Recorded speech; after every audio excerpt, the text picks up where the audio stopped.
Shalom Bapak Ibu, Saudara-saudara sekalian yang dengan setia mengikuti acara Bible Study online CK7. Pada saat ini kita terus akan dituntun mempelajari firman Tuhan secara menyeluruh sehingga kerohanian kita akan semakin bertumbuh. Dan kita percaya bahwa Allah itu setia dalam menepati janji-janjinya kepada semua orang yang mengikuti Dia. Dan pada hari ini, mari saya mau mengajak kita semua untuk kita mengingat akan kesetiaan Tuhan dan perjanjiannya kepada kita. Dan ini akan memberikan kepada kita satu rasa aman. Tuhan, kami mengucap syukur. Kami aman mengikuti Tuhan karena Engkau setia. Setia kepada janji-Mu. Dan yang membuat kami bisa berpegang teguh kepada firman-Mu. Berapapun sulitnya keadaan sekitar kami tidak akan menyerah, tapi terus akan berpegang pada janji firman-Mu ini Tuhan. Karena Engkau berkata, bumi akan berlalu, tetapi firman-Mu akan tinggal tetap. Terpujilah nama-Mu Tuhan Yesus Kristus. Haleluya. Oh, mari kita menyembah Dia. Ungkapkan syukur-Mu kepada Tuhan. Betapa janjinya itu pasti. Ya dan amin kepada semua orang yang memegang teguh.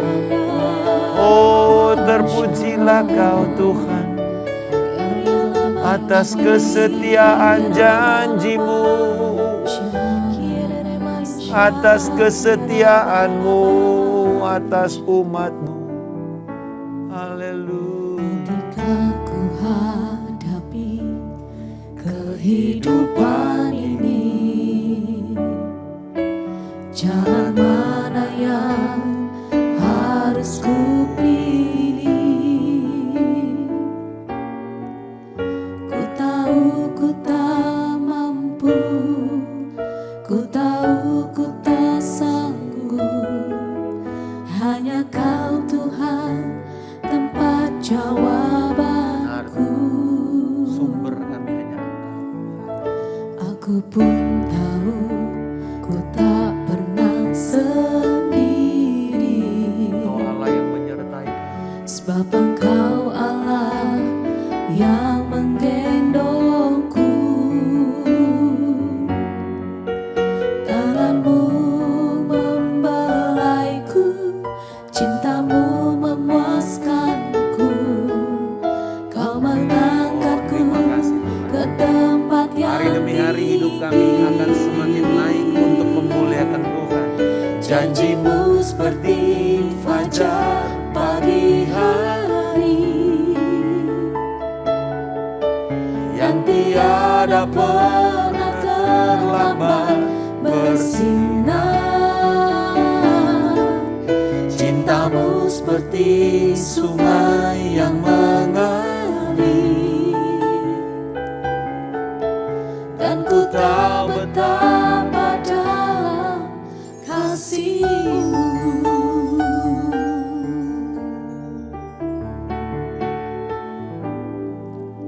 Ketika ku hadapi kehidupan ini, jalan mana yang harus ku pilih? Ku tahu ku tak mampu, ku tahu ku tak sanggup. Hanya Kau Tuhan tempat jawabanku. Aku pun tahu ku tak pernah sendiri.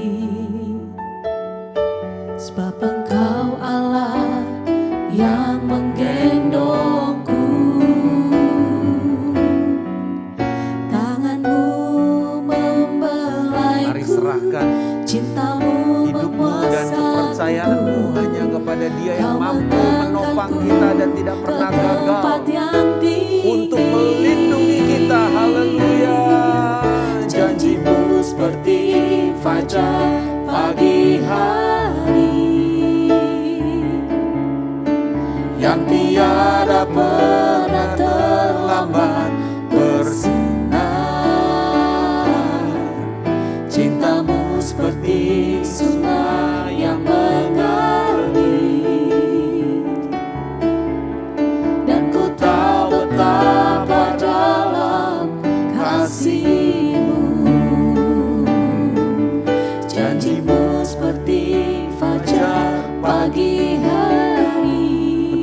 lamanya pun kami harus menanti, tetapi yang Kau pasti tiada akan menggenapi pernah janji-Mu Tuhan. terlambat bersinar. Tolong kami untuk terus berpegang teguh hanya kepada janji-Mu yang tidak pernah Cintamu gagal seperti ini. sungai yang mengalir,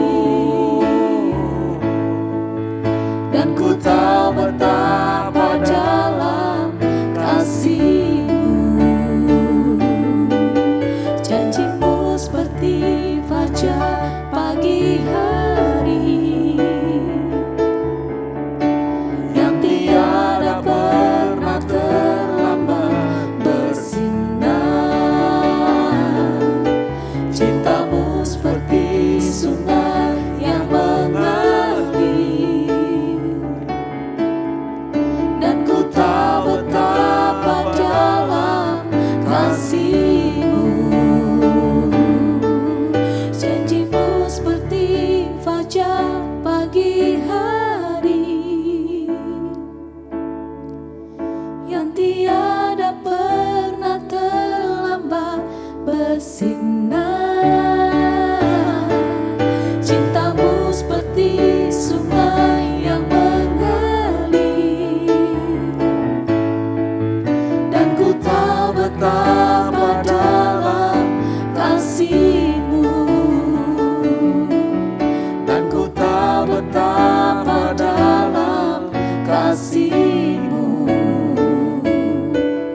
Dan ku tahu betapa dalam kasih-Mu.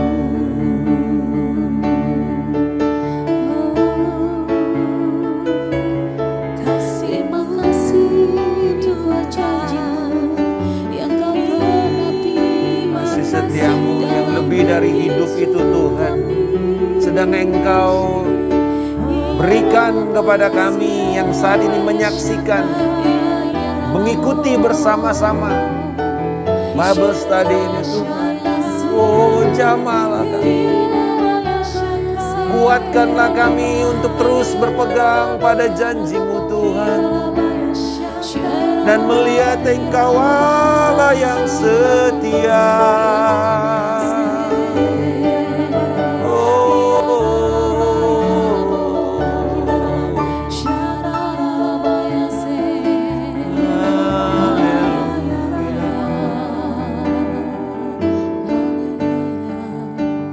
Kaulah Tuhan yang berjanji, tak sekali Oh, benar, pun Kau ingkari. Kau bukanlah manusia yang bisa mengingkari janji. Kesetiaan Engkau berjanji dan pasti akan menggenapi. terbukti di sepanjang hidupku, untuk selamanya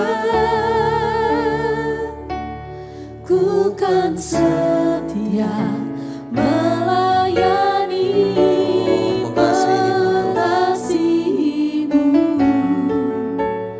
Tiada Tuhan seperti-Mu, Yesus.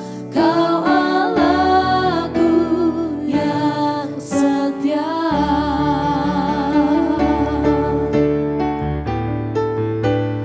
Kaulah Tuhan yang berjanji, Pandanglah Yesus, tak sekali Dia yang setia, the faithful Kau one, ingkari. yang akan mengumpulkan kaum-kaum setiawan, mengumpulkan orang-orang yang setia sampai pada akhirnya. Di sepanjang Oh, terima kasih Yesus, Engkau yang setia. untuk selamanya ku kan setia Inilah janji kami Tuhan, komitmen kami.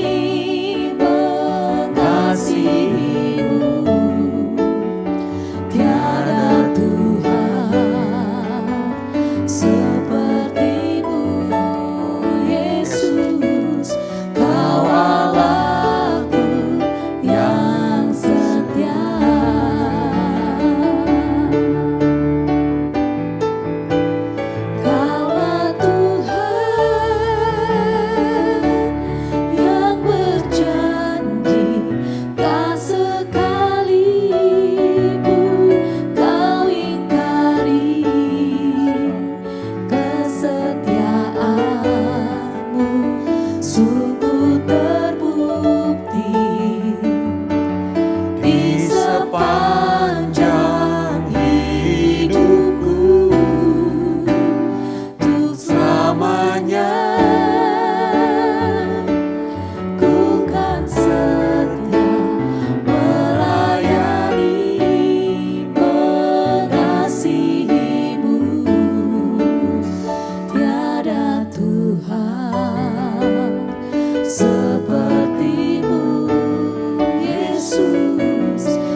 Tidak ada yang bisa membandingkan Engkau dengan apapun yang ada di muka bumi ini. Engkau yang menjadi pencipta segala sesuatu. Tiada Tuhan Sepertimu, Yesus, Kau Allahku yang Haleluya. setia. Pujilah Engkau Tuhan. Mulialah Engkau Yesus yang setia. Mulialah janji firman-Mu. Mulialah Engkau yang layak untuk dipercaya oleh semua kaum dan semua makhluk. Terpujilah Engkau Tuhan. Bahkan pada malam hari ini ketika firman-Mu disampaikan, Engkau yang akan membuat dan meneguhkan setiap kami yang hari ini perlu satu kepastian akan janji-Mu. Bahwa Engkau adalah Tuhan yang setia. Nyatakanlah diri-Mu lewat pengurapan Roh Kudus-Mu dari firman yang akan kami dengar, yang kami pelajari ini. Dan setiap kami yang mendengar akan diberkati dan dikuatkan. Di dalam nama Tuhan Yesus Kristus kami berdoa. Haleluya. Amin. Bapak, Ibu, saudara-saudara sekalian, sungguh Allah kita adalah Allah yang setia. Dan hari ini di dalam 1 Raja-Raja pasal yang ke-8, tema kita adalah tabut perjanjian yang dipindahkan serta doa pentahbisan bait suci oleh Salomo. Bukan cuma doa saja, tetapi juga ada pengakuan di sana, ada berkat di sana, ada korban yang disampaikan. Sehingga kalau kita belajar pasal ke-8 ini merupakan salah satu di dalam kitab Raja-Raja 1 dan 2 Raja-Raja, pasal yang syarat penuh dengan makna teologis yang sangat penting. Jadi kalau kita pelajari kitab Raja-Raja, 1 Raja-Raja 8 ini sangat penting. Ini seperti salah satu fondasi. Kenapa? Karena di sana ada perayaan, ada sukacita yang menjadi atmosfer perayaan, ada doa, ada pengakuan, ada korban, tetapi yang lebih penting dari semua itu, ada kehadiran Tuhan. Tuhan hadir. Dan kehadiran Tuhannya tidak terbantahkan. Kita kenal dengan istilah awan kemuliaan atau Shekinah glory. Di mana Allah datang, Allah hadir. Yaitu di pusat kehidupan bangsa Israel. Bait suci. Dan ini sesuatu yang mereka nantikan. Dan ini juga menjadi identitas bangsa Israel. Tetapi juga saya percaya bahwa pelajaran ini akan mengingatkan kita tentang kehadiran Allah di dunia ini, di dalam inkarnasi Yesus Kristus. Jadi sejak perjanjian lama, Yesus itu dijanjikan. Baik kedatangannya, kehadirannya, pribadinya, karyanya, dan juga pekerjaan dan penuntasan pekerjaannya. Lalu kita melihat di dalam Injil, itu diwahyukan. Dan kemudian mulai dijelaskan dan diberitakan di dalam rasul-rasul dan surat rasul-rasul. Dan pada akhirnya di kitab Wahyu, dia dinantikan, dia diharapkan. Jadi kita melihat perjanjian lama ini bukan sekedar sebuah kisah historis, enggak. Syarat juga dengan makna teologis, tetapi harus dikaitkan dengan Kristus yang menjadi pusat dari kehidupan. Mari kita melihat bagian daripada satu pasal, 1 Raja-Raja pasal yang ke-8 ini. Secara bagian besar dibagi dua. Ayat 1 sampai 13, ini narasi tentang pemindahan tabut perjanjian. Dari kemah suci, semua peralatan-peralatannya dibawa masuk ke dalam bait suci yang sudah selesai, strukturnya dibangun. Semua perlengkapan, tinggal sekarang isinya mesti dimasukkan. Lalu bagian yang kedua dari 14 sampai 66 adalah doa, berkat, pentabisan, persembahan dari Raja Salomo untuk dedikasi bait suci ini. Mari kita lihat di dalam ayatnya yang kedua, menarik. Ada beberapa hal yang di dalam bagian pertama ini kita mau lihat. Pertama dikatakan, pada hari raya di bulan Etanim, yakni bulan ke-7, berkumpullah di hadapan Raja Salomo semua orang Israel. Berarti ini satu bangsa kumpul di bait suci di Yerusalem. Jadi bayangkan, kalau bangsa Israel pada waktu itu hampir sekitar 3 jutaan. Kumpul di satu kota loh. Hebat ya. Dan pusatnya di mana? Semua mengelilingi bait suci. Dan dilakukan di dalam bulan ke-7, bulan Etanim. Secara tradisional, bulan Etanim adalah bulan perayaan Pondok Daun atau Sukkot. Dan ini mengingatkan apa? Mengingatkan 3 hal terhadap bangsa Israel. Pertama, perayaan ini mengingatkan akan berakhirnya pengembaraan mereka di padang belantara. Mereka yang selama ini tinggal di pondok-pondok, diingatkan, sekarang kamu jangan lagi tinggal, kamu akan punya tempat yang permanen di tanah perjanjian. Mereka akan punya rumah secara permanen.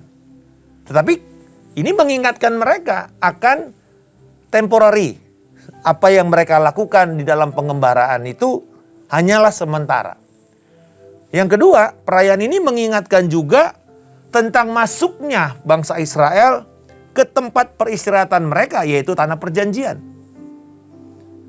Dan kemudian yang ketiga, perayaan ini mengingatkan tentang pembaharuan perjanjian antara bangsa Israel dengan Allah Yahweh di dalam kitab Ulangan pasal 26 sampai 30, termasuk perjanjian berkat, perjanjian kutuk, dan juga pembaharuan perjanjian dengan diteguhkan lewat pembacaan firman Tuhan.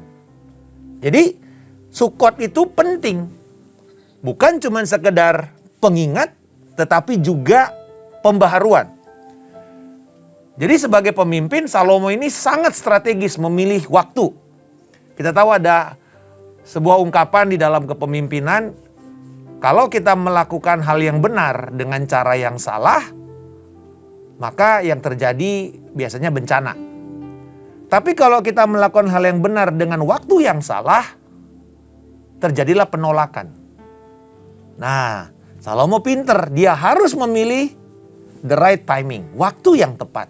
Supaya apa yang dikerjakan ini berkenan kepada Allah dan juga mendapatkan apresiasi dari manusianya. Jadi pemilihan waktu yang strategis, karena semua bangsa berkumpul di Yerusalem, mengingatkan mereka akan penahlukan bangsa Israel, serta perjanjian pembaharuan dari perjanjian kekal dengan Allah. Jadi sifatnya sangat rohani. Nah, pemindahannya itu melibatkan 3 unsur yang besar. Raja, Salomo dalam arti di sini, dia bagiannya adalah mempersiapkan bait suci, tetapi pemindahan ini melibatkan persembahan dan kekayaannya. Lalu para pemimpin dan pemimpin puak, para tua-tua. Ini adalah pemimpin-pemimpin suku, berarti orang-orang inilah yang membawa sukunya itu untuk datang berkumpul. Berarti adanya dukungan rakyat dan juga dukungan secara rohani kepada pemimpin. Lalu yang ketiga, para Lewi dan para imam yang memikul tanggung jawab melakukan perayaan atau pelayanan bagi perayaan ini. Dan yang terakhir, tentu semua rakyat yang berpartisipasi karena mengingat akan kesetiaan terhadap perjanjian Tuhan yang telah memberikan mereka negeri serta kemenangan dan firman Torah yang menjadi identitas mereka, tuntunan mereka, dan hikmat bagi mereka. Lalu pada waktu mereka melakukan semua itu, dikatakan ayat yang ke-11, sehingga datanglah awan memenuhi rumah Tuhan sehingga imam-imam tidak tahan berdiri untuk menyelenggarakan kebaktian oleh karena awan itu, sebab kemuliaan Tuhan memenuhi rumah Tuhan. Pada waktu itu berkatalah Salomo, Tuhan telah menetapkan matahari di langit, tetapi ia memutuskan untuk diam dalam kekelaman. Sekarang aku telah mendirikan rumah kediaman bagimu, tempat engkau menetap selama-lamanya. Awan kemuliaan yang menutupi bait suci ini saat masuk tabutnya itu memperlihatkan perkenaan Tuhan atas rumah itu. Ini berarti menunjukkan kepada bangsa Israel dan kepada pembacanya, ya, pembacanya orang-orang Israel yang dalam kondisi parah, dalam kondisi terpuruk, atau juga nanti di dalam Tawarikh kisah ini juga ditulis gitu untuk orang-orang Israel yang baru pulang dari pembuangan. Mereka nggak tahu seperti apa bangsa ini dan kemuliaan Allah di masa lalu. Nah, pembaca ini mereka diingatkan kembali akan Allah yang berkenan atas kediaman yang disiapkan oleh umatnya. Allah yang menjadikan bait suci itu sebagai tempat pertemuan antara Dia dengan umatnya. Untuk menuntun, menjawab setiap pergumulan bangsa tersebut. Dan juga untuk mereka mampu menggenapi perjanjian Allah sebagai umat yang memiliki misi bagi bangsa-bangsa lain. Selain itu, awan kemuliaan ini juga memperlihatkan tanda Allah turun dari sorga. Allah memilih berdiam di tengah umatnya di bumi ini. Ini menjadi gambaran profetis tentang kedatangan Yesus Kristus nanti. Allah yang kekal di sorga datang dan berdiam di tengah-tengah kita, di antara manusia yang berdosa, untuk menebus dan membawa kembali kepada relasi, keintiman, pembaharuan perjanjian dengan Tuhan. Jadi ini luar biasa, karena tentu tidak ada yang mampu menampung kemuliaan Allah. Tetapi kalau Allah berkenan masuk ke dalam bait suci itu, bukan semata-mata karena kemegahan seperti yang sudah kita pelajari di dalam pasal yang ke-7. Tetapi karena Ia ingin menampakkan dirinya nanti dan menyatakan kepada bangsa Israel, aku akan berdiam di tengah-tengah kalian. Immanuel, Yehovah Shammah, Allah yang ada dan kehadiran Allah di tengah-tengah kalian. Lalu mulailah Salomo berdiri dan melepaskan berkat kepada bangsa itu di dalam bait suci ini. Dan kalau kita melihat semua doa dari Salomo yang begitu panjang. Jadi ini ada 3 orasi dibungkus di dalam 2 narasi. Dan 3 orasi ini luar biasa tetapi begitu panjang. Tapi saya mau kita melihat ayat 57 sampai 60. Karena ini menarik ketika Salomo berdoa, kiranya Tuhan Allah menyertai kita. Lalu kemudian ayat 58. Tetapi hendaklah dicondongkan hatinya kepada kita untuk hidup menurut jalan yang ditunjukkannya. Dan untuk tetap mengikuti segala perintah dan ketetapannya dan peraturannya. Lalu ayat yang ke-60. Supaya segala bangsa di bumi tahu bahwa Tuhan Allah dan tidak ada yang lain. Doa Salomo ini memberikan 3 bagian. Bagian pertama, Salomo mendorong orang-orang Israel untuk mengenali pentingnya kehadiran Allah di dalam hidup mereka. Hadirat Allah. Sama seperti Musa mengatakan, kami nggak akan pergi Tuhan. Kami nggak akan beranjak dari tempat ini kalau engkau tidak berjalan di depan kami. Artinya, Musa mau mengatakan kepada bangsa Israel, identitas kita itu dikenali dari hadirat Tuhan. Kalau Tuhan gak hadir, walaupun hebat, megah, tentaranya banyak, pasti kalah. Pasti gak akan ada berkat di sana. Seringkali kita merasa cukup kok, jaringan saya hebat, sumber keuangannya bagus, dukungan-dukungan banyak, tapi tidak ada Tuhan di sana. Itu walaupun kondisinya seperti nyaman, itu adalah semua yang paling berbahaya. Karena tidak ada Tuhan, tidak ada jaminan proteksi, tidak ada jaminan penyertaan. Tetapi sebaliknya, walaupun keadaan sulit, tertekan, kekurangan, ancaman bahaya, bahkan maut, tetapi kalau Tuhan ada di sana, Dia yang akan menjadi perlindungan kita.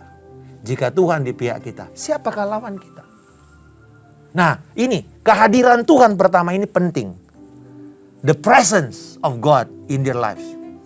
Dan ini sama seperti apa yang dikatakan Allah kepada Musa untuk memimpin Israel. Dia memberikan janji yang besar. Apa itu janji yang besar? Aku akan menyertai engkau. I will be with you. Di dalam Keluaran 3 ayat 12. Baik ini kepada Musa, kepada Yosua, kepada Gideon, kepada Yeremia. Saudara lihat. I will be with you. Immanuel. Mereka menerima janji yang sama. Bergenerasi-generasi. Janjinya sama. Aku akan menyertai engkau. Dan Allah yang konstan dengan kehadirannya ini, itu yang memampukan Salomo untuk bisa membuat bait suci ini penuh dengan segala yang disiapkan untuk penyembahan. Dan Tuhan, kalau dibilang I will be with you, berarti Tuhan tidak akan melupakan kita. Unsur kedua dari berkat ini, Salomo berharap bahwa Tuhan akan menyondongkan hati umatnya kepada dirinya. Dan ini diajarkan Musa di dalam Ulangan pasal yang ke-6 ayat 4-9. Ulangan 11, Ulangan 30, Ulangan 32. Bagaimana hubungan atau relasi bangsa Israel dengan Allah itu selalu dimulai dari hati. Tetapi dari hati bergerak kepada ketaatan. Jadi penyembahan betul mulai dari hati. Tetapi ujungnya harus apa? Ketaatan. Dikatakan, kami akan memelihara jalan-jalanmu. Kami akan berjalan, kami akan memegang teguh janji Allah, ketetapan Allah. Dan kalau kita melihat satu rangkuman perjanjian lama, ini rangkumannya. Kegagalan bangsa Israel memegang teguh janji Tuhan. Sehingga mereka kehilangan kemuliaan, kehilangan bait suci, kehilangan Allah sendiri. Dan wujudnya itu menurut bangsa Israel adalah kutuk, di mana mereka dibuang ke bangsa lain. Dan bahkan setelah itu terus sampai sekarang mereka mengalami banyak serangan-serangan dan ancaman-ancaman. Kalau bangsa Israel baru mendapatkan kemerdekaannya 70 tahun, 75 tahun. Ini bukan karena sesuatu yang gampang buat mereka. Itu bahkan di dalam pikiran mereka, aduh kapan kutuk ini diangkat? Karena apa? Kegagalan mereka berjalan dengan Tuhan. Yang ketiga, unsur berkat, doa berkat dari Salomo adalah Allah menginginkan bangsa Israel ini memegang teguh alasan kenapa mereka ada. Alasan kenapa mereka diberkati. Yaitu apa? Bukan untuk membangun kebanggaan nasional, nation pride. Enggak. Kami bangsa hebat, kami punya banyak tentara, kami kaya. Bukan itu. Tujuannya dikatakan supaya segala bangsa di bumi tahu bahwa Tuhan Allah dan tidak ada yang lain. Dengan kata lain, kenapa Allah memberkati Israel? Supaya bangsa lain itu datang. Itu sebabnya salah satu doa Salomo di bait suci ini apa? Tuhan, kalau ada bangsa lain datang, berdiri di pelataranmu ini, berseru memohon, engkau tetap jawab. Berkat tidak hanya eksklusif kepada bangsa Israel, dimulai dari Israel, Tetapi Israel harus taat untuk membawa berkat ini sampai kepada bangsa-bangsa. Dan ini janji yang sampai sekarang tidak pernah berubah. Kita yang menerima keselamatan dari Yesus Kristus, setelah itu apa? Bukan untuk kalangan sendiri yang hanya kita nikmati sekarang, enak-enak aja kita dan keluarga kita saja. No. Tetapi Allah mau berkat yang kita alami, baik keluarga, baik itu gereja, akan mengalir melalui pemberitaan firman, memenuhi amanat agung, menjadi gereja yang misioner, yang hatinya kepada bangsa-bangsa, kepada mereka yang terhilang, untuk memenuhi amanat agung ini, sehingga sampai nanti ketika seluruh suku kaum bahasa sudah mendengar Yesus Kristus dan dia datang, pekerjaan gereja selesai. Dia angkat kita. Jadi itu tidak pernah berubah. Gambaran Israel ini, Israel gagal. Itu sebabnya Tuhan harus memberikan gereja sebagai penopang sampai nanti Israel sadar untuk mereka tetap memenuhi janji Allah ini. Apa yang kita bisa pelajari dari pasal yang ke-8 ini secara keseluruhan?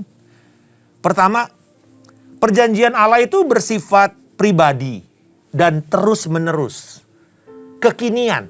Jadi jangan bilang gini, oh Allah itu janjinya cuma 2000 tahun yang lalu. Enggak. Allah itu janjinya bukan hanya kepada satu bangsa, tetapi kepada pribadi. Bapak Ibu saudara sekalian yang hari ini menyaksikan. Itu sebabnya keselamatan nggak bisa keselamatan korporat. Keselamatan tetap pribadi. Kita harus membuat komitmen kepada Yesus secara pribadi. Tuhan dan Juru Selamat saya pribadi. Tetapi bukan cuma itu. Presence, kekinian harus terus menerus. Ini bukan pertobatan 30 tahun yang lalu sekarang hidupnya nggak berubah. Enggak, terus menerus. Dan perjanjian ini akan menentukan gaya hidup. Cara hidup. Itu sebabnya orang yang bertobat harus kelihatan gaya hidupnya makin lama makin serupa dengan Yesus Kristus. Christ likeness, menyerupai Kristus adalah tujuan kita di dalam pengudusan, sanctification ini. Yang kedua kita belajar, penyembahan itu sangat penting dan harus dilakukan dengan serius. Dan kalau dilakukan dengan serius, hasilnya itu nanti adalah sukacita. Wah, ini pelajaran tentang penyembahan yang sungguh-sungguh harus kita pahami. Jadi sukacita itu, Bapak Ibu, betul itu adalah motor, tetapi sukacita itu juga adalah hasil. Hasil dari apa? Hasil dari doa, hasil dari pengakuan dosa, hasil dari pujian, hasil dari permohonan, hasil dari persembahan kita. Jadi sukacita itu penting, tetapi juga sekaligus hasil dari ibadah kita. Jadi Bapak Ibu, kalau kita datang ke gereja, sudah dengan satu kerinduan dan antisipasi. Tetapi kalau pulangnya nggak penuh sukacita, ada yang salah dengan penyembahan kita. Mungkin kita nggak mau bertobat pada hari itu. Mungkin kita jadi marah ketika dengar firman. Berarti kita nggak punya pengakuan dosa kan? Atau kita jadi midit, menahan berkat Tuhan yang harusnya kita salurkan. Jadi nggak ada sukacita. Jadi salah satu batu ukur kita itu beribadahnya benar dalam penyembahan setiap hari Minggu, gampang. Pulang gereja penuh sukacita nggak? Karena dengar firman, karena penyembahan yang kita nikmati, karena kita taat untuk melakukan firman Tuhan dengan memberi persembahan, mendoakan orang lain, melayani orang lain. Dan itu dilakukan dengan ketulusan hati. Yang ketiga, ini berbicara mengenai kepemimpinan ilahi. Bahwa ternyata Salomo, para puak, imam-imam itu memperlihatkan adanya ciri kepemimpinan ilahi yang saleh. Yaitu mereka memilih melakukan proyek-proyek yang mengingatkan umat akan kesetiaan dan perjanjian Allah. Di masa lalu dan di masa kini. Jadi mereka nggak sembarang milih proyek, apa ya yang kita mau bangun ya. Oh enggak. Mereka tahu apa yang dulu Tuhan inginkan. Tempat kediaman, ayo kita bangun. Walaupun sulit, walaupun itu mahal. Ayo, karena ini adalah prioritas. Jadi mereka memimpin orang dalam penyembahan Yang akhirnya orang-orang yang dipimpin dalam penyembahan ini ikut menyembah Tuhan dari hati mereka. Jadi artinya pemimpin harus meneladani dulu. Kita mau ingin jemaat menyembah, ya pemimpinnya kita harus mulai menyembah. Kita tuntun mereka dalam penyembahan supaya mereka bisa menyembah.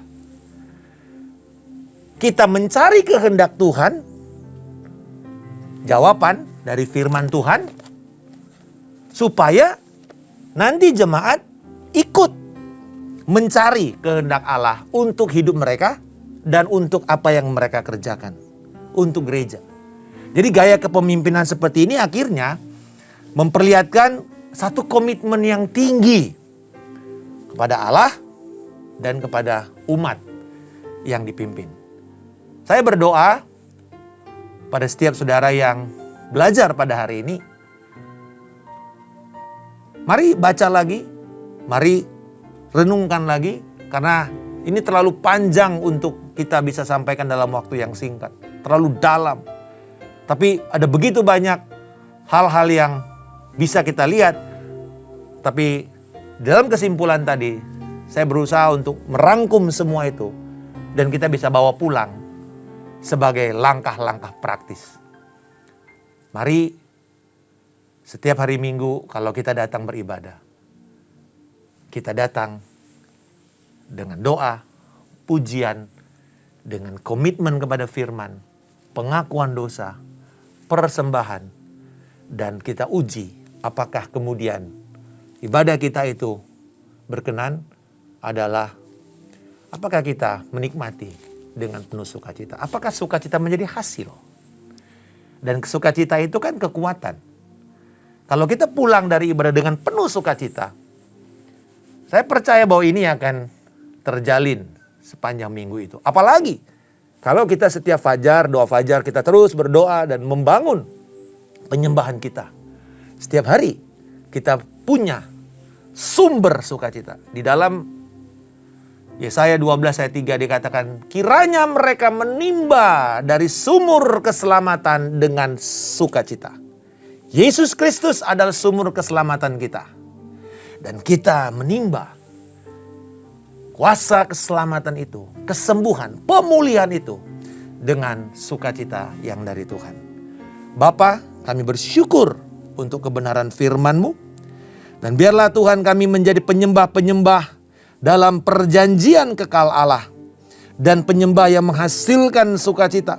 Tapi juga penyembah yang akan membawa orang-orang datang menyembah Tuhan. Dan sungguh hidup menjadi pemberita kabar baik. Biarlah hidup kami menjadi kabar baik bagi bangsa-bangsa dimanapun kami berada. Pakailah setiap kami Tuhan. Berikan keberanian untuk kami memberitakan sukacita-Mu, memberitakan kehadiran-Mu, memberitakan Kristus kepada dunia ini. Terima kasih Tuhan. Dan marilah kita menerima berkat dari Tuhan. Tuhan yang memberkati engkau dan Tuhan yang melindungi serta memelihara engkau. Tuhan akan membuat wajahnya senantiasa bersinar atas engkau dan memberikan engkau kasih karunia-Nya yang melimpah. Tuhan menghadapkan wajahnya dan memberikan engkau damai sejahtera yang melampaui segala akal dan pikiran. Kebenaran, sukacita, dan damai sejahtera oleh Roh Kudus penuh dan melimpah dalam hidupmu. Kasih karunia dari Allah Bapa, cinta kasih daripada Tuhan kita Yesus Kristus, persekutuan yang indah, yang erat dan manis dengan Roh Kudus, yang akan memelihara engkau dari hari ini sampai Tuhan Yesus Kristus datang menjemput kita di awan kemuliaan, membawa kita masuk di dalam pernikahan anak domba, memerintah bersama-sama dengan Dia dalam kerajaan damai-Nya hingga kekal selama-lamanya. Di dalam nama Tuhan Yesus Kristus kami telah berdoa dan mengucap syukur. Haleluya. Amin. Tuhan Yesus memberkati. Shalom.